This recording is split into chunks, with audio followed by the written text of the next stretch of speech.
If you're a motorcyclist, Z means only one thing. It means a big Kawasaki, an inline 4, and ideally one with a certain amount of attitude.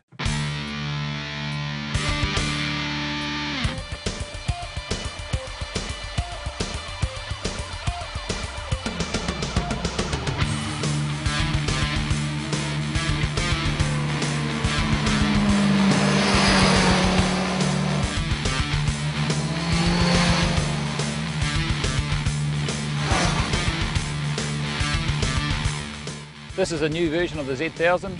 They've updated it enormously since last year. It's got 138 PS or 136 horsepower if you want to put it that way, 101.5 kilowatts. So it's about 13 horsepower more than the previous model had. And torque's up by about 9.5%. It's a new bike from the wheels up, literally.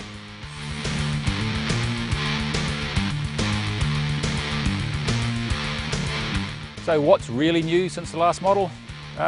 Everything except the tyres, literally. The wheels are new, the forks are new, the whole frame is new.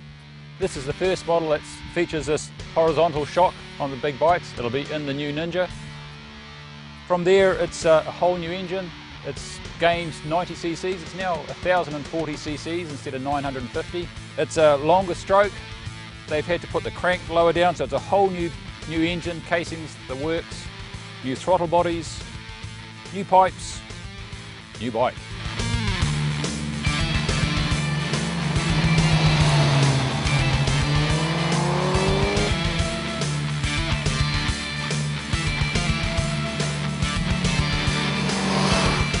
So starting from the front of the bike with that nice polished rim, we've got 4-pot brakes, radial mount brakes.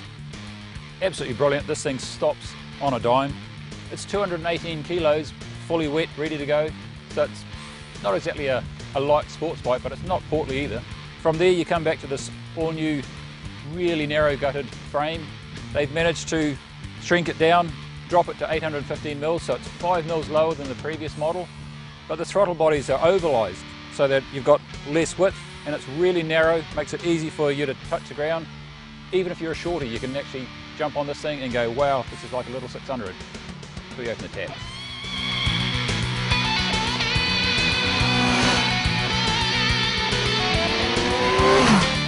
The new generation is an absolute little peach. It's revving at about 4,500 RPM at 100 Ks, which is relatively busy, but it just gives you the feel that it's ready for anything, absolutely any time. You can chop it down and it really does haul, or you can just crack the throttle open and do it in a nice civilised manner if you choose to. There's no fun in that though, to be honest. And the gearbox is sweet as a nut.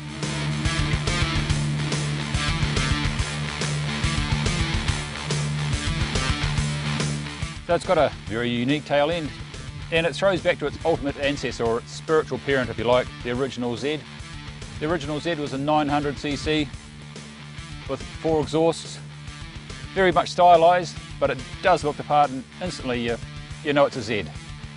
They're 30% smaller in volume than the previous model, and they added a new collector box underneath to allow them to do that and still meet the older PC standards. It's got nice touches, you've got grab handles built into the tailpiece. It's well thought out, it's got the real Street Fighter Transformer attitude and look, and as soon as you open it up, it's very much a little Kawasaki bad boy.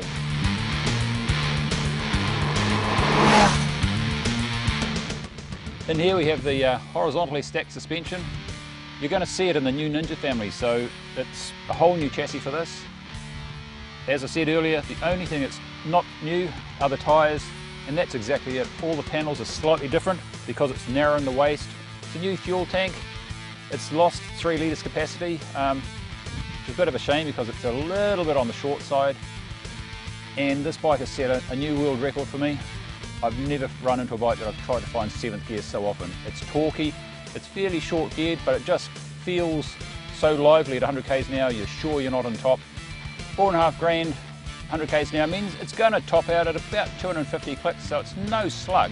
It just feels so alive. It's that Street Fighter attitude. You get on it. Every time you turn the bars or you twist the throttle, it feels like it wants to go out and play. It's awesome. I love it.